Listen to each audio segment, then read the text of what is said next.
कर्मों का फल, यह सुनने में साधारण बात लगती है, लेकिन इसे समझना और अपने जीवन में अपनाना उतना ही कठिन है। आज मैं आपको एक ऐसी कहानी सुनाने जा रही हूँ जो शायद आपको अपनी ज़िंदगी को एक नए नज़रिए से देखने का मौका दे। यह कहानी एक ऐसे बादशाह की है जो न सिर्फ अपने राज्य पर शासन करता था, बल्कि अपने कर्मों के जरिए भगवान के करीब पहुँचने की कोशिश करता था। उसकी एक आदत थी, वह वेश बदलकर अपने राज्य में घूमता और अपने राज्य के लोगों की समस्याओं को समझने की कोशिश करता था। एक रात राजा अपने मंत्री के साथ शहर के किनारे पहुंचा। वहां उसने देखा एक आदमी सड़क पर पड़ा हुआ है। उसके पास से लोग गुजर रहे हैं, लेकिन कोई उसकी तरफ देख भी नहीं रहा था। राजा को कुछ अजीब लगा। उसने पास जाकर उस आदमी को हिलाया, पर वह तो मर चुका था। राजा ने चारों तरफ देखा और आवाज लगाई, अरे भाई, कोई इस आदमी को उठाने में मेरी मदद करेगा?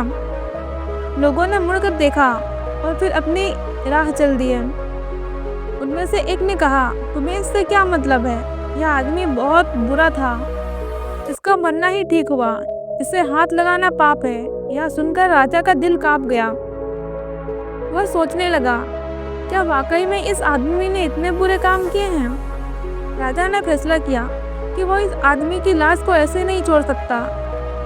उसने खुद उस आदमी की लाश को उठाया और उसके घर तक पहुंचा दिया।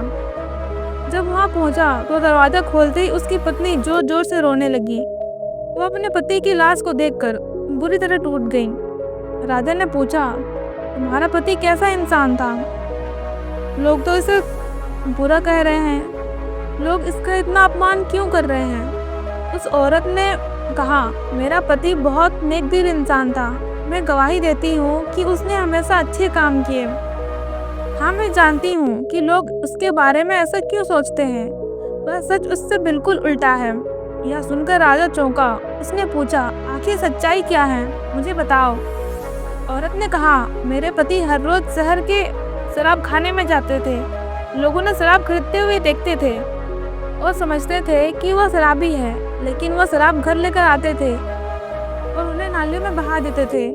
उनका कहना था, चलो आज कुछ गुनाहों का बोझ इंसानों से हल्का कर दिया। फिर वह हर रात एक बुरी औरत के पास जाते, उसे एक रात की पूरी कीमत देकर कहते, अपना दरवाजा बंद कर लो और किसी को भी अंदर मत आने देना। वह घर आकर मुझसे कहते, आज उस औरत और नौजवानों के गुनाहों का बोझ हल्का कर दिया। लोग उन्हें इन जगहों पर जाते हुए देखते थे और उनकी नीयत पर शक करते थे। मैंने कई बार उनसे कहा, एक दिन तुम अगर मर गए तो लोग तुम्हारी लाश को हाथ भी नहीं लगाएंगे, तुम्हारा क्रियाक्रम कौन करेगा? वह हंसकर कहते, चिंता मत करो, जिस दिन मैं मरूंगा खुद राजा और भगवान के नेक बंदे मेरी चिता को कंधा देंगे। राजा यह सब सुनकर रो पड़ा। उसने कहा, मैं राजा हूँ, तुम्हारे पति का क्रियाक्रम मैं खुद करूँगा और उन्हें कंधा देने का हक भी मैं खुद रखता हूँ। उन्होंने जिन कर्मों से भगवान को खुश किया है, मैं उन्हें अपना गुरु मानता हूँ। राजा ने उस आदमी का अंतिम संस्कार पूरे मान सम्मान के साथ किया और पूरे राज्य में यह संदेश दिया कि कर्म का मतलब बाहरी दिखावा में नहीं, बल्कि उसके पीछे की नीयत में होता है। यह कहानी हमें सिखाती है कि कर्मों का फल कभी खाली नहीं जाता, भले ही लोग आपको समझे या ना समझे। अगर आपकी नीयत साफ है तो आपको फल जरूर मिलेगा। दिखावे से दूर रहो। लोग दूसरों के कर्मों को उनके बाहरी आचरण से आंकते हैं, लेकिन सच्चाई अक्सर बहुत अलग होती है। प्रार्थना और विश्वास अदृश्य हैं, लेकिन इनकी ताकत बड़ी होती है। यह नामुमकिन को भी मुमकिन बना सकती है।